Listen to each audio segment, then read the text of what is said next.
పోలీస్‌కి పబ్లిక్‌ని కొట్టే హక్కుందా? లేదు. పోలీస్‌కి పబ్లిక్‌ని కొట్టే హక్కు అస్సలు లేదు. పోలీస్‌కి కేవలం తప్పు చేసిన వారిని అరెస్ట్ చేయడానికి, వారిని చట్టం ముందు హాజరుపరచడానికి మాత్రమే అధికారం ఉంటుంది.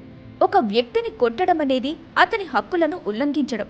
భారతదేశంలో పోలీస్‌కి పబ్లిక్‌ని కొట్టే హక్కును పరిమితం చేసే అనేక చట్టాలున్నాయి. వాటిలో కొన్ని. భారతదేశ రాజ్యాంగం ఆర్టికల్ 21. ఈ ఆర్టికల్ ప్రకారం ప్రతి వ్యక్తికి జీవించే, స్వేచ్ఛగా ఉండే, ఆస్తిని కలిగి ఉండే హక్కుంది. పోలీస్ ఒక వ్యక్తిని కొట్టడం వల్ల ఆ వ్యక్తి యొక్క ఈ హక్కులు ఉల్లంఘించబడతాయి. Police act 1861. ఈ చట్టం ప్రకారం పోలీస్ ఒక వ్యక్తిని కొట్టడానికి ముందు అతను లేదా ఆమె తప్పు చేసినట్టు నిర్ధారించుకోవాలి.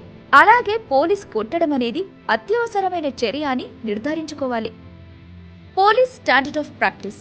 ఈ ప్రాక్టీస్ ప్రకారం పోలీస్ ఒక వ్యక్తిని కొట్టడానికి ముందు అతను కొట్టడం అనేది చట్టబద్ధమైందా లేక అవసరమైందా నిర్ధారించుకోవాలి.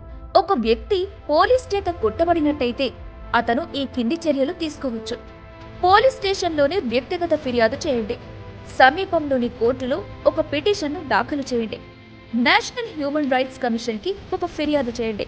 పోలీస్ చేత కొట్టబడినట్టు ఫిర్యాదు చేసిన వ్యక్తి యొక్క ఫిర్యాదును ఎన్హెచ్ఆర్సీ పరిశీలిస్తుంది. అవసరమైతే ఎన్హెచ్ఆర్సీ పోలీస్ కి ఒక హెచ్చరిక లేదా జరిమానా విధించవచ్చు.